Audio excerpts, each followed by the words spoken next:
ایک زمانے میں ایک حکومت نے فیصلہ کیا کہ اسکولوں میں، کالجوں میں نئے اساتذہ کی بھرتی نہیں کی جائے گی۔ اب موجودہ اساتذہ کو نکالیں گے تو ہنگامہ کھڑا ہوگا، نئے کی بھرتی نہیں ہوگی تو یہ رفتہ رفتہ ریٹائرڈ ہوتے جائیں گے اور اس کے بعد یہ اسکول، کالجز یہ مولوی صاحب سے فارغ ہو جائے گے۔ اللہ کی شان دیکھیں کہ ہمارے صوبے میں ہماری حکومت بن گئی اور پورے صوبے میں ہزاروں کی تعداد میں جو پوسٹیں خالی تھیں ہم نے دل کھول کر وہ علماء کرام کی بھرتی کرا دی اور اس سے کہیں زیادہ علماء کرام اسکولوں اور کالجوں میں پڑھانے لگ گئے۔ تو تم کچھ سوچتے ہو، اللہ تعالیٰ کے پروگرام کچھ ہوتے ہیں اور اسباب بناتا ہے۔ اب تم ہمیں تو تھکا سکتے ہو، خدا کو تو نہیں تھکا سکتے۔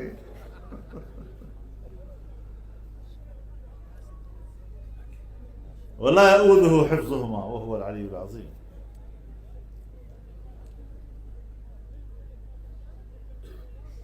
ایک زمانے سے ہمارے ہاں کی اسٹیبلشمنٹ ہوں یا بیوروکریسی ہو یا حکومتیں ہوں، انہوں نے مدارس کے رجسٹریشن بند کی ہوئی تھی، بینک اکاؤنٹس ہمارے بند تھے۔ ان کا خیال یہ تھا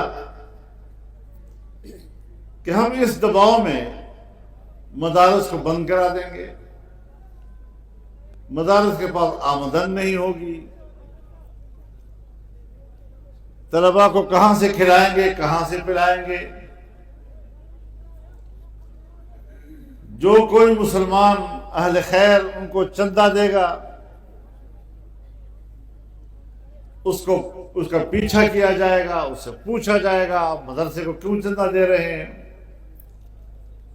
اور اس طرح پریشر کے اندر لوگ یہ مولوی صاحبان مدرسے والا کام چھوڑ دیں۔ لیکن اس پورے دورانیے میں مدارس کی تعداد بھی بڑھتی گئی، مدارس کے اندر طلباء کی تعداد بھی بڑھتی گئی، اساتذہ کی تعداد بھی بڑھتی گئی، اور پہلے سے کہیں زیادہ پیسہ بھی آتا گیا، اور پہلے ہمارے بینک اکاؤنٹ ہوتے تھے، رجسٹریشن ہوتی تھی، ہم سرکار کو حساب بھی دیا کرتے تھے، اب حساب کتاب بھی نہیں رہا۔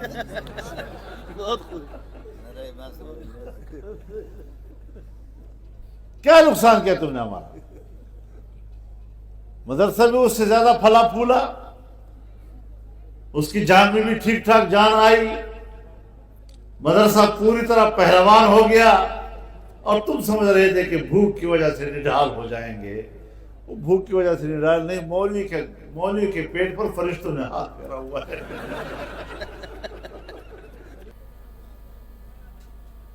تو انہوں نے بھی ہمارے رجسٹریشن بند کیے ہوئے تھے۔ میں نے کہا سب کچھ اللہ کرتا ہے۔ یہ الیکشن سے پہلے پی ڈی ایم کی حکومت بنی تھی، ہمارے 4 وزیر بھی تھے اس کے اندر، اسمبلی میں ہماری تعداد قومی اسمبلی میں 16 تھی،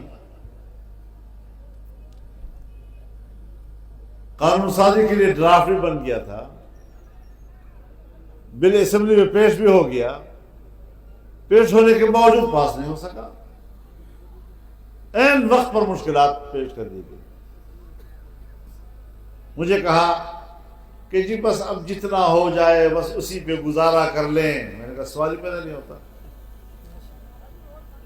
ہمیں کوئی قانون سازی کی ضرورت نہیں ہے، چھوڑ دو، یہ روکو۔ اللہ تعالیٰ وقت لائے گا، ہماری جدوجہد جاری رہے گی، ہم مدارس کی آزادی پر کوئی قدغن قبول کرنے کو تیار نہیں ہوں گے۔ پھر ابھی ہماری پارلیمنٹ میں 26ویں ترمیم آئی،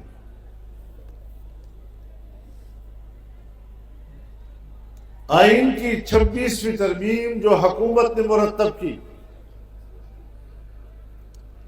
انسانی حقوق کا بیڑا غرق کر دیا تھا، عام انسانی حقوق کو پامال کر دیا گیا تھا، عدلیہ کو تباہ کر دیا گیا تھا، پورے سیاسی نظام کو تباہ کر دیا گیا تھا، لیکن مقابلے میں مذاکرات کی جماعت صرف جمعیت علماء اسلام تھی۔ اس سے پہلے تو جتنے بھی آئین بنا یا اس کے بعد ترامیم آئی یا 18ویں ترمیم آئی، سب میں ساری پارٹیاں موجود ہوتی تھیں اور وہ مل کر بات چیت کرتی تھیں، لیکن یہاں پر حکومت کے مقابلے میں صرف جمعیت علماء اسلام اکیلے اور تنہا لڑ رہی تھی۔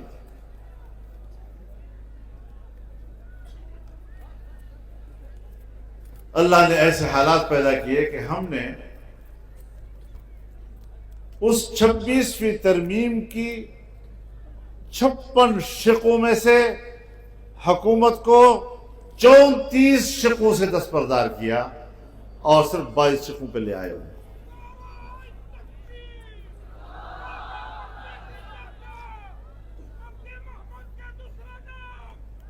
تو ہم نے ان کو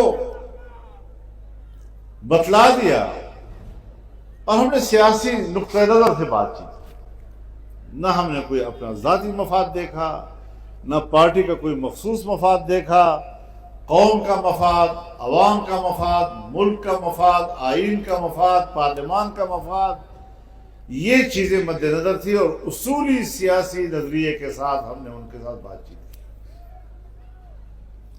اور اسی لیے پھر ان کو ماننا پڑ گیا کہ دلیل کے مقابلے میں جواب نہیں ہوتا تھا ان کے پاس۔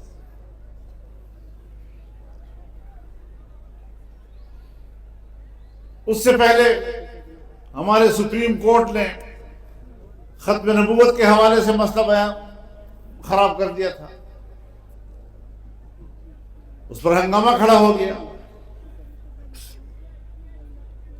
اور بالآخر ہم نے اس کو سپریم کورٹ میں دوبارہ چیلنج کیا۔ اور یاد رکھو میرے بھائیوں، میری اس وقت 72 سال یا اس سے کچھ زیادہ ہو گئی ہوگی عمر، پوری زندگی میں عدالت کے سامنے آج تک پیش نہیں ہوا، اور اگر پیش ہوا تو اسی ایک کیس میں پیش ہو گیا۔ ایک دفعہ پیشی کی، کچھ پتہ نہیں تھا کہ عدالت کا نظام کیا ہوتا ہے، اس میں بات کیسی کی جائے گی، جج کا سامنا کیسے کیا جائے گا، وہ کیا کہے گا، ہم کیا کہیں گے، لیکن 2-4 گھنٹوں کے بعد ہم اپنے مسئلے میں کامیاب ہو کر واپس آئے، اور ایسی کمر ٹوٹ گئی قادیانیوں کی کہ آئندہ صدی میں شاید ان کو دوبارہ کمر سیدھے کرنے کا موقع نہیں ملے گا۔ لیکن ابھی بھی سفر جاری ہے، سفر ختم نہیں ہوا، آپ کو بیدار رہنا پڑے گا۔ ابھی قانون سازی وفاق کی سطح پر ہوئی ہے، ابھی صوبوں میں نہیں ہوئی، مدارس کے حوالے سے اس قانون سازی کی طرف بھی جانا ہے، اور انشاءاللہ کامیابی کے ساتھ جانا ہے۔ باقی تو سیاسی معاملات ہیں،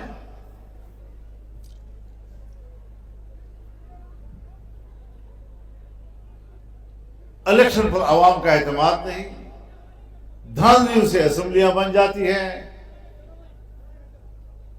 پھر وہ ہم پر حکومت کرتے ہیں۔ اور میں تازہ مثال آپ کو دینا چاہتا ہوں، تازہ مثال۔ 1 مہینہ قبل ہمارے بلوچستان کے ایک صوبائی حلقے کی ووٹوں کی تحقیق و تفتیش کی نادرا نے تفتیش کرنے کے بعد جو رپورٹ لکھی ہے، اس میں کہا ہے کہ صرف 2% ووٹوں کا پتہ چلا ہے کہ کس نے ڈالے ہیں، 98% کا ہمیں پتہ نہیں چل سکا۔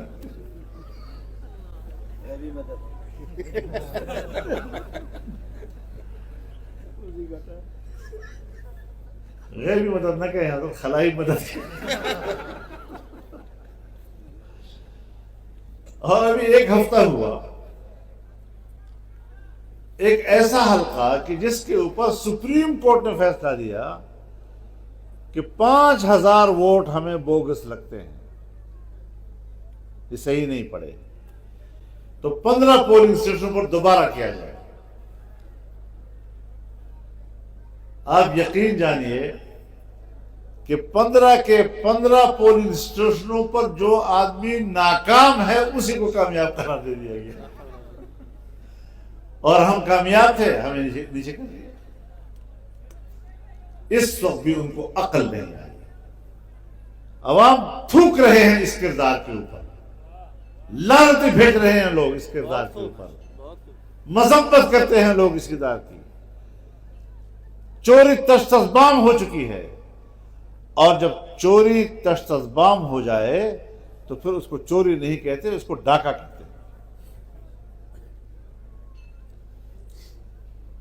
تو عام آدمی کے حق پر میرے والد صاحب رحمہ اللہ کی رائے یہ تھی کہ ووٹ بیعت ہے، بیعت بالواسطہ بھی ہوتی ہے، بلا واسطہ بھی ہوتی ہے۔ صدارتی نظام میں آپ ایک ولی الامر کو براہ راست ووٹ دیتے ہیں، اور پارلیمانی نظام میں آپ ایک ولی الامر کو بالواسطہ دیتے ہیں، اپنے حلقے سے نمائندہ منتخب کرتے ہیں، وہ آگے جاتا ہے، وہ وزیر اعلیٰ بھی منتخب کرتا ہے، وہ وزیر اعلیٰ بھی منتخب کرتا ہے، وہ ملک کے صدر کو بھی منتخب کر دیتا ہے۔ اب آپ مجھے بتائیں کہ عام آدمی کسی ایک کی بیعت کرے اور جب نتیجہ نکلے تو وہ کسی اور کی بیعت ہو چکا ہو،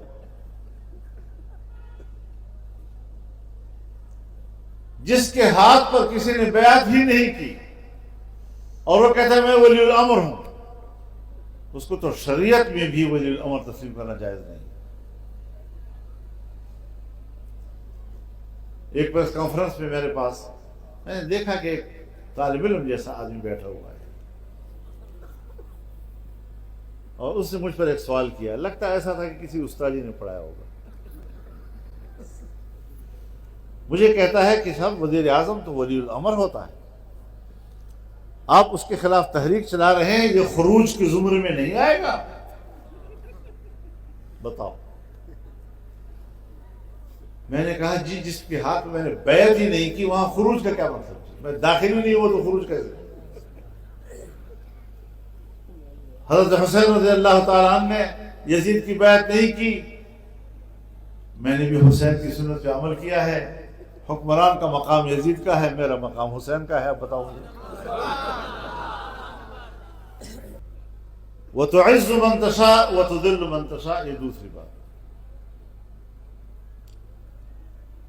تو کبھی تو ایسا کرتا ہے کہ اللہ اقتدار بھی دیتا ہے اور عزت بھی دیتا ہے،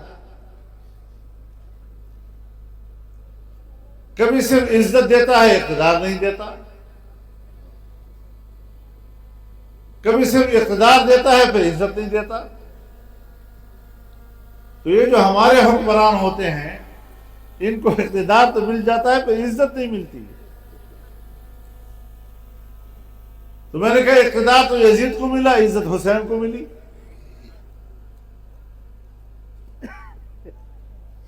تو انشاءاللہ العزیز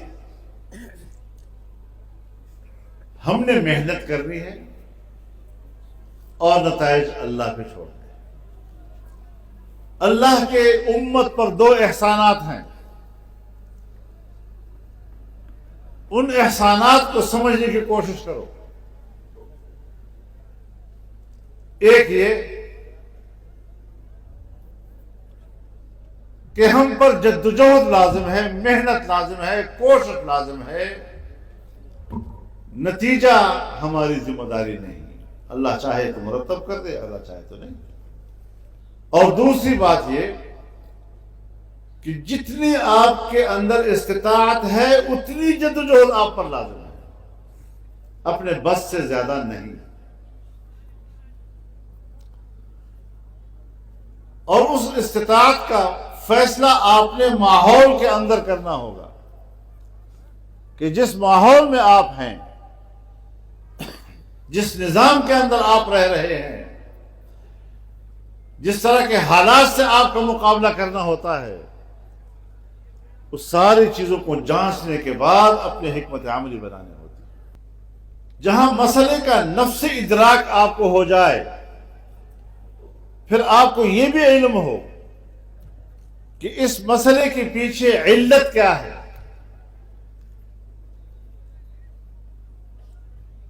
جب اس کی علت پر بھی آپ کا ادراک ہو جائے تو یہ ہے فقہ۔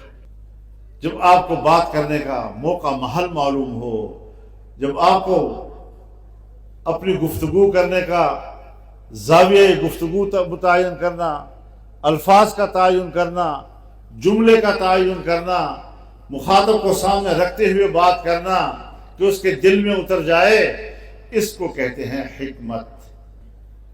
سیاست اور سیاسی کردار ان لوگوں کے ہاتھ میں آ گیا ہے جو جھوٹ کو سیاست کہتے ہیں، جو دھوکے کو سیاست کہتے ہیں۔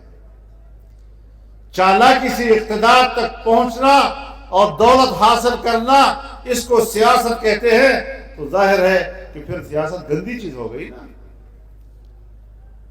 اب اگر 100 سال سے 77 سال سے آپ کے حکمران اس طبقے سے آ رہے ہوں گے، آپ کا پورا مملکتی نظام، اس کی سیاست کا جو ظاہر میں مفہوم آپ کے اور میرے ذہن میں آئے گا، تو لوگ کیسے کہیں گے کہ سیاست اچھی چیز ہے؟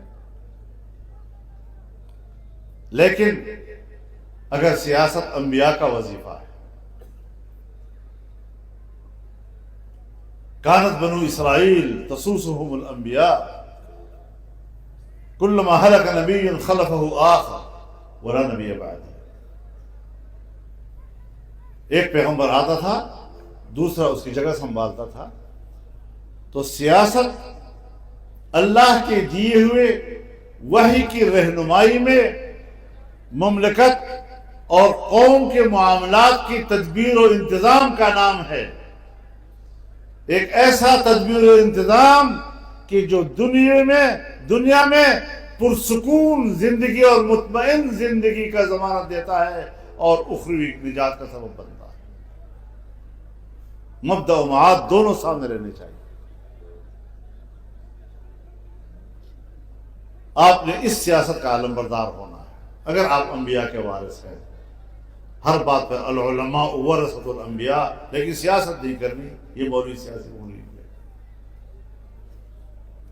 یہ علم کا تقاضا نہیں ہے، بلکہ یہ دین سے جہالت کا تقاضا ہے۔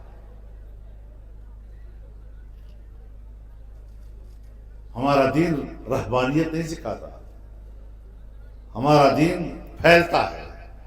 وَلَقَدْ كَرَّمْنَا بَنِي آدَمَ وَحَمَلْنَاهُمْ فِي الْبَرِّ وَالْبَحْرِ وَرَزَقْنَاهُمْ مِنَ الطَّيِّبَاتِ۔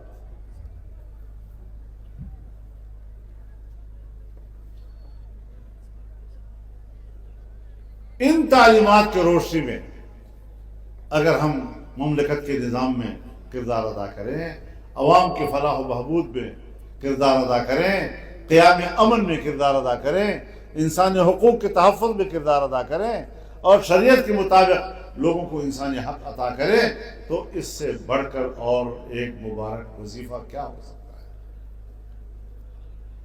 جو لوگ جہاں جہاں جس محاذ پر، یہ مدرسہ بھی ہمارا محاذ ہے، یہ خانقاہ بھی ہمارا محاذ ہے، دعوت بھی ہمارا محاذ ہے، حکومت بھی ہمارا محاذ ہے، سیاست بھی ہمارا محاذ ہے۔ شریعت جامع دین ہے، تمام شعبوں کو مکمل کرتا ہے۔ اب آپ صرف مولانا مختار الدین صاحب کو پیر کہتے ہیں، مجھے نہیں پیر کہتے، حالانکہ میں اس سے بڑا پیر ہوں،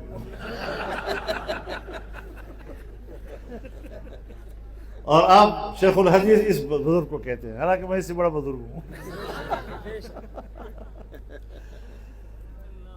ہر سب کو میں نہیں پڑھا سکا، اب اس وقت میری حیثیت ان کے طالب علم کی ہے، لیکن اگر میں پڑھاتا تو آپ میرا مقابلہ نہ کر سکتے۔